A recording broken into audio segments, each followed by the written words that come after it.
Hello, my name is Emily, and I'm here today with nationally recognized authority in religious governance, Dan Dalton.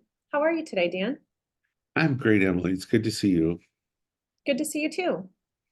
So, Dan, why do churches merge? The number one question that we've received the last few months has been church merger questions, and it really relies. It kind of started out of senior pastor transitions. What we're seeing a lot of right now is senior pastors who are looking to transition out. They don't have a number two, or they might have a number two that they're not comfortable with. But they're really looking for somebody to pass the baton with respect to their church. So they have a healthy, thriving church. They don't have somebody, an internal candidate to take over. They look externally for other candidates and they can't find anybody. They then go to a recruiter and they can't find a candidate that they like through the recruiting process nationally as well. So where that leaves them is looking to merge their church. Because what they'll find in the local community typically is another up and coming church, and they have a healthy church, and that up and coming church doesn't have the assets, the physical assets or financial assets as the senior pastor's church does. And it would make a lot of sense to merge the two to bring them into one.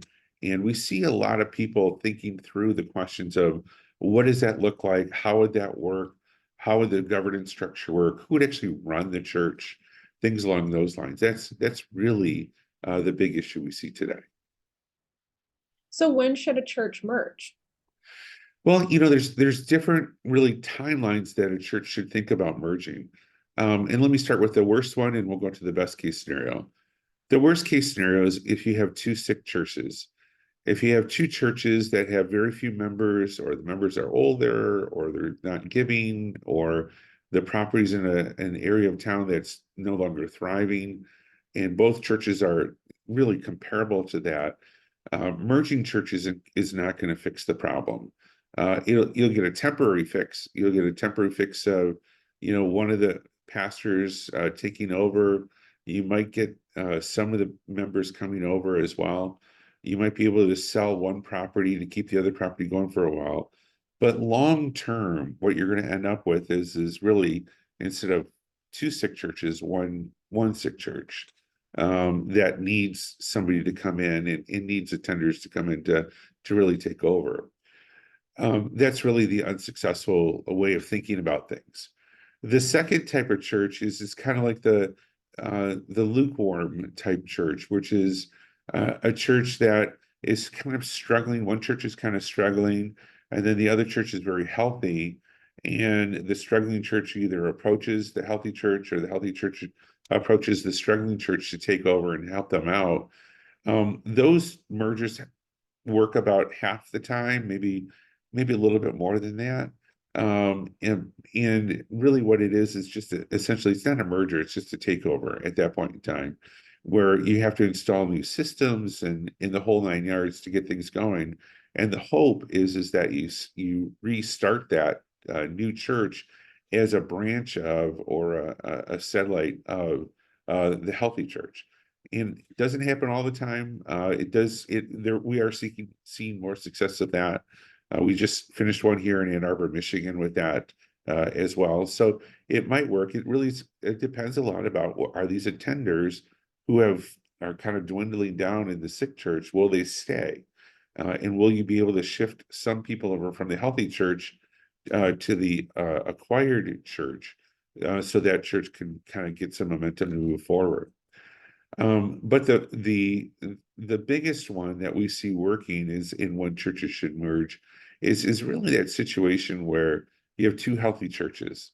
And that's a situation where you have the leadership of one church realizing that we've kind of plateaued. There's really nothing more that we can do. But to get to that next level, we need a new leader. We need more people to come in. And if you have that governing board is willing to kind of agree to being acquired, basically, and you have the leadership of the new board and the pastor of the new board agreeing to kind of take over and to be a part of the new church, that's really when you see the most successful churches. But those are really the three scenarios we see. And in those cases, when you're thinking about church mergers and when it should occur, it really should be at that stage when you realize that we just need to make another jump. We need to move forward, but we can't do it on our own right now. Can you give me an example of a successful church merger? Sure. We've done several church mergers over the last couple of years. And I don't have the client's permission to say the name of the church, but I can just tell you, we had a situation where we had a older church, probably about 100, little over 100 years old. It's been very well established in the community, very beloved pastor that wanted to retire. The leadership team was all this pretty much the same age as the senior pastor as well, and they were looking for uh, possibility of bringing in a younger pastor to come in, to take over. And the idea of most churches is, get a pastor in who's in his, mid to late 30s, married with the family, to revitalize that church. They identified a former youth pastor of their church who had started a brand new church, and his church was kind of growing rapidly, but they were using temporary facilities, churches, parks, whatnot, to basically to have services. So they approached that youth pastor. The youth pastor then talked to his board. His board then talked to the older board. They all decided this would be in the best interest of everybody to merge. And they came up with governing principles. They came up with a transition plan. And most importantly, they came up with a communication plan for both churches to say, this is what we're doing, and these are the reasons why. They had open houses and open forums. They kind of scheduled it all out. They had votes. And that church started strong and continues to grow. And it's a very, very successful and thriving church right now. So we're really happy to see that. They have campuses now that they've acquired other churches or started campuses actually in two other places within their local community. And that's been a very successful church merger. All right, so on the other hand, can you give me an example of an unsuccessful church merger? Sure. Yeah. So we had worked with a denomination, and again, I don't want to state the name of this denomination, but it's a denomination that's been in kind of a free fall of decline over the last couple of years, decade, I would say. And this denomination had two churches in a community. They wanted to combine them, and they were down to 20 members in each church. They both had two huge facilities. And so one agreed to sell their facility and give the money to the other church. Both pastors in both churches were the same ages, and they decided to make both senior pastors of this one church. They decided to expand their board. So instead of having a board of 7 people, they had 7 from the old, 7 from the new church. So they made a new board that was expanded as well. And it really so they merged, but there's conflict almost immediately of the church that sold the property saying, hey, you're using our money to do this, we don't approve. And the church that became the acquired church, or the acquiring church, I should say, was saying, well, you're using our facilities and we don't agree with the way you're using our facilities. So it really continued to be two separate churches, two split boards. There wasn't one clear leader either, because the pastors wanted to continue being pastors of their people, basically. And it just kind of fell out and unraveled to the point where that church doesn't exist anymore.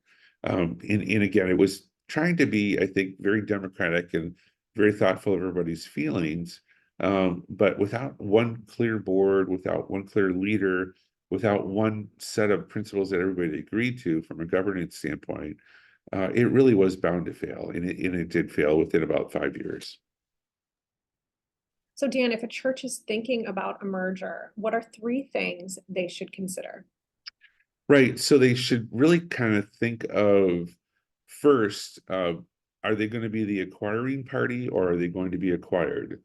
So if they're going to be the acquiring church, uh, what are they looking for in a church to acquire?